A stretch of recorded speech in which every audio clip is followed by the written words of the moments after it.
Hello student, आज विद्यालय में आपका स्वागत है। आज हम कक्षा 10वीं के राजनीतिक विज्ञान का तीसरा अध्याय लोकतंत्र और विविधता का भाग 3 देखेंगे। तो चलिए बच्चों स्टार्ट करते हैं।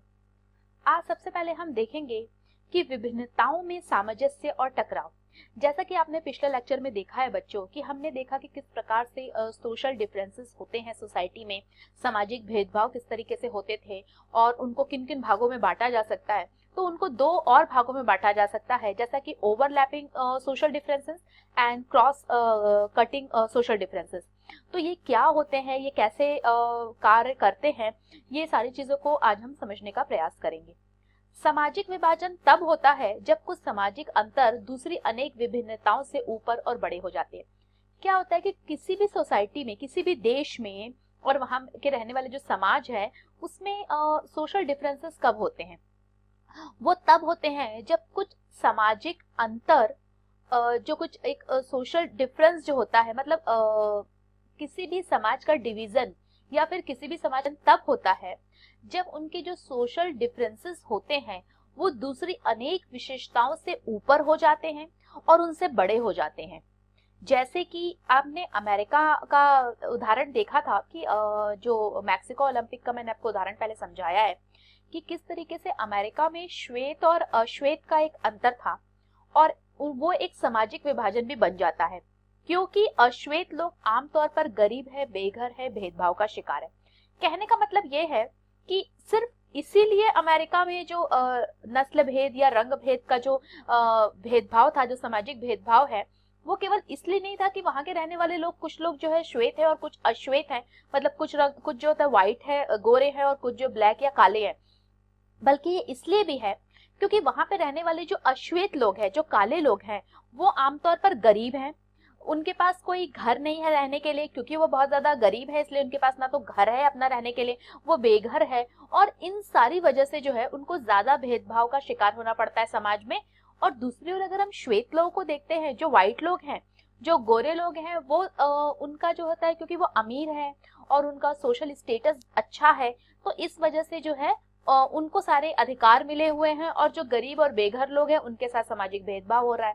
तो कहने का तात्पर्य ये है बच्चों कि केवल इसमें जो होता है कलर, जो अभी तक जो नस्ल या जो रंग भेद की जो बात हो रही है, केवल यही एक सामाजिक विभाजन का कारण नहीं है, बल्कि इसमें गरीबी और जो लोगों में जो होता है ज्यादा निर्धनता है, उनको जो अधिकारों में जो कमी है, ये सारी चीजें जो होता है इनको ओवरलैप कर रही है इस रंग भेद या नस्ल भेद को भी।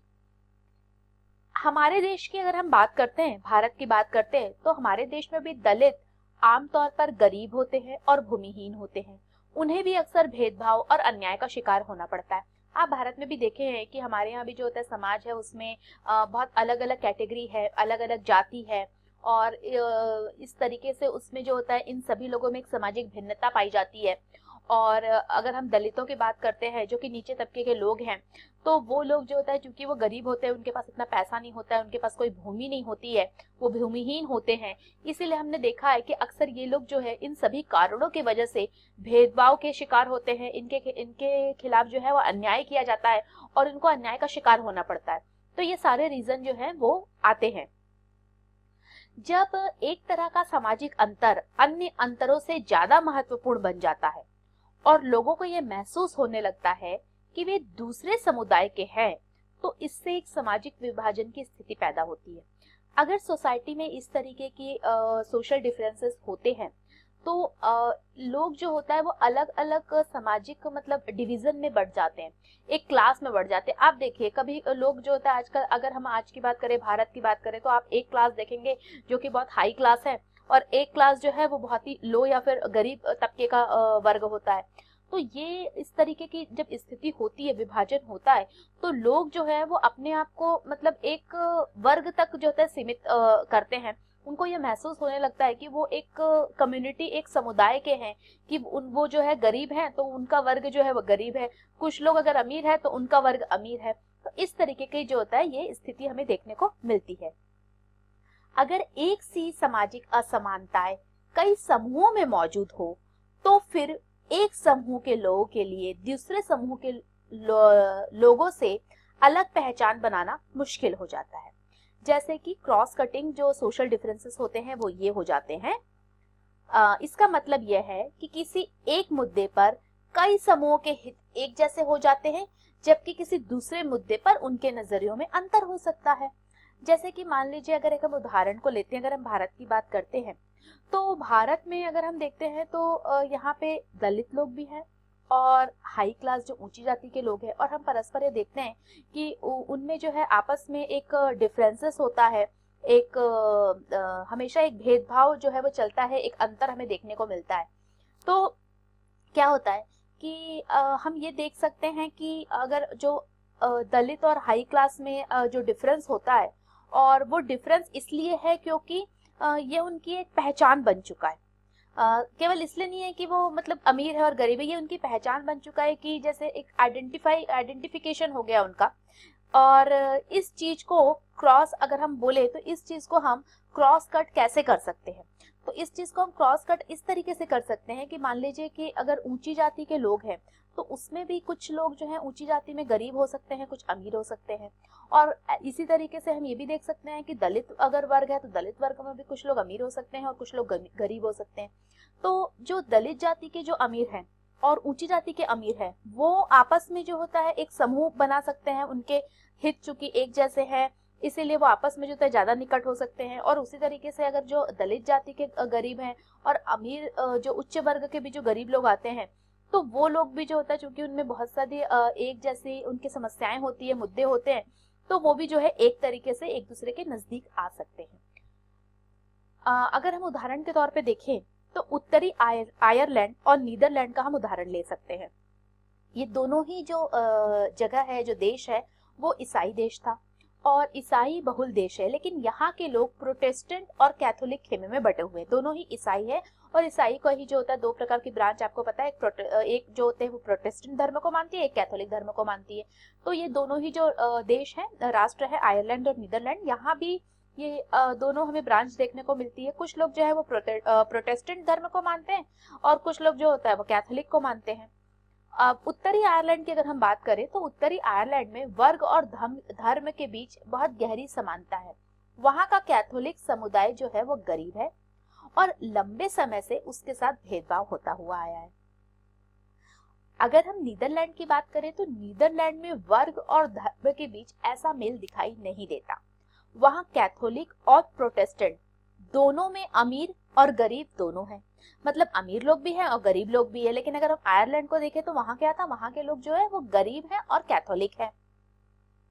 परिणाम यह है कि उत्तरी आयरलैंड में कैथोलिकों और प्रोटेस्टेंटों के बीच भारी मारकाट चलती है, पर नीदरलैंड में ऐसा नहीं होता है। इसीलिए होता है क्योंकि वहां पे अगर हम आयरलैंड की बात करें तो वहां पे बिल्कुल स्पेशल जो होता है, दो तरीके से सोशल डिफरेंसेस हमें बिल्कुल क्लियर दिखते हैं। एक जो होता है जो प्रोटेस्टेंट लोग है वो अमीर है और कैथोलिक लोग जो है वो गरीब है, तो ये बिल्कुल समान हमें अंतर देखने को मिल। लेकिन अगर हम नीदरलैंड की बात करते हैं तो वहां ऐसा नहीं है, वहां पे दोनों ही धर्म चलते हैं और दोनों ही धर्म में अमीर लोग भी है और गरीब लोग भी है, इसलिए वहां पे जो है स्थिति इतनी ज्यादा खराब नहीं है। जब सामाजिक विभिन्नताएं एक दूसरे से गूंज जाती है तो एक गहरे सामाजिक विभाजन की जमीन तैयार होने लगती है। यहाँ ये सामाजिक विभिन्नताएं एक साथ कई समूहों में विद्यमान होती है, वहां उन्हें संभालना अपेक्षाकृत आसान होता है।